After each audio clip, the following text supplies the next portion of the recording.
Welcome to Islami TV.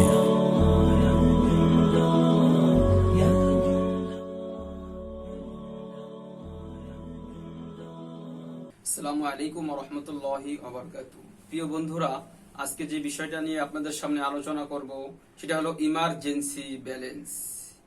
ইতিমধ্যে ফেসবুকে খুবই ভাইরাল হওয়া একটি বিষয়, অনেকে পোস্ট করছেন, অনেকে আবার দেখি কমেন্টের মাধ্যমে জানানো হচ্ছে যে না, সুন্দর একটি পোস্ট করেছেন ভাই, যেটা আমাদের অজানা ছিল। এবং অনেক মসজিদের মেম্বার থেকে ওই বিষয়টা আলোচনা এবং ফতোয়া আসছে, ইমার্জেন্সি ব্যালেন্স থেকে সাবধান। ইমার্জেন্সি ব্যালেন্স নেওয়া থেকে সাবধান কেন করা হয়েছে? এটা এই জন্য করা হয়েছে যে আমাকে যখন বাংলালিংক, গ্রামীণ বা যে কোনো সিম কোম্পানি থেকে আমাকে যখন ইমার্জেন্সি ব্যালেন্সের জন্য আমাকে লোন দেয়, লোনটা দেয় 20 টাকা, কাউকে 30 টাকা, কাউকে 40 টাকা। কিন্তু মনে করুন, কথার কথা ধরে নিলাম যে আমার এখন ইমার্জেন্সি টাকার প্রয়োজন, আমাকে 20 টাকা লোন দিল আমার মোবাইলে। তো এই 20 টাকা আমি লোন নিলে পরবর্তী পর্যায়ে আমি যখন রিচার্জ করব, রিচার্জ থেকে আমার এই 20 টাকা কেটে নেবে, সাথে সাথে আরো অতিরিক্ত 2 টাকা 44 পয়সা কেটে নেবে। তো এটার জন্য অনেকে মনে করতেছে যেহেতু আমি তার থেকে 20 টাকা ধার নিচ্ছি, 20 টাকা ধার নেওয়ার কারণে অতিরিক্ত আমার থেকে 2 টাকা 44 পয়সা কোম্পানি কেটে নিচ্ছে, এটা সম্পূর্ণ সুদ। আর নবী করিম সাল্লাল্লাহু আলাইহি ওয়াসাল্লাম বলেছেন, সুদ দেওয়া, সুদ নেওয়া, সুদের সাক্ষ্য থাকা উভয় সমান অপরাধী। সুতরাং আমি যেহেতু ইমার্জেন্সি ব্যালেন্স 20 টাকা নিয়ে 2 টাকা 44 পয়সা সুদ কোম্পানিকে প্রদান করতেছি বিধায় অনেকে বলতেছে ইমার্জেন্সি ব্যালেন্স থেকে সাবধান থাকুন। আজকে এই বিষয়টা নিয়ে আপনাদের সামনে আলোচনা করব। আমাদের তাহকিক, আমাদের গবেষণা, আমরা যেটা পেয়েছি, ইমার্জেন্সি ব্যালেন্স নিতে কোনো অসুবিধা নেই। 2 টাকা 44 পয়সা যে কোম্পানি আমার কাছ থেকে কেটে নেবে, এটা সুদ হবে না। কেন সুদ হবে না? সুদ হওয়ার জন্য ইসলামী শরিয়াতের দুটি মূলনীতি আছে।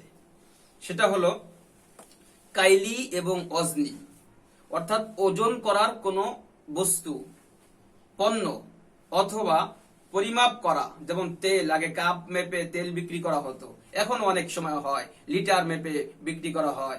এবং গ্রামে দেখবেন আপনারা ধান, তারা ধামা, পোয়ে এ ধরনের পট দিয়ে তারা পরিমাপ করে। এ ধরনের পরিমাপ যন্ত্র যে সমস্ত পণ্য আছে অথবা ওজন করে বেচা কেনা হয়, এই ধরনের কোন পণ্য যদি একই জিনিসের হয়, অর্থাৎ এক জাতীয়, যেমন ধান ধান, চাউল চাউল, লবণ লবণ, স্বর্ণ স্বর্ণ, রৌপ্য রৌপ্য ইত্যাদি ইত্যাদি, একই জিনিসের হয়, তাহলে পরস্পর আদান প্রদানের ক্ষেত্রে কম বেশি করা, এটাই হবে সুদ। আপনাকে আমি 10 টাকা দিলাম, এই 10 টাকাটা মূলত তো টাকা না, এটা বাংলাদেশ ব্যাংকের কাছে আমরা আমাদের 10 টাকার পরিমাণ স্বর্ণ আছে, এটা একটা রসিদ, এই জন্য টাকাকেও সুদ ধরা হয়। তো 10 টাকা দিয়ে যদি আমি আপনার কাছ থেকে 12 টাকা নিই, 2 টাকা সুদ হবে। তো এটা সুদ হবে। তাহলে এটা যদি সুদ হয়, তাহলে আজকে আমরা কোম্পানি থেকে লোন নিলাম, আমাদের সিমে মোবাইল কোম্পানি থেকে যে 20 টাকা লোন নিয়ে 2 টাকা 44 পয়সা অতিরিক্ত কেটে নিল, সেইটা কেন সুদ হবে না? সেটা এই জন্য সুদ হবে না, দুই মূলনীতির ভিতরে নেই। যেমন টাকা দিয়ে টাকা যদি আদান প্রদান করতাম, তাহলে অবশ্যই সুদ হতো।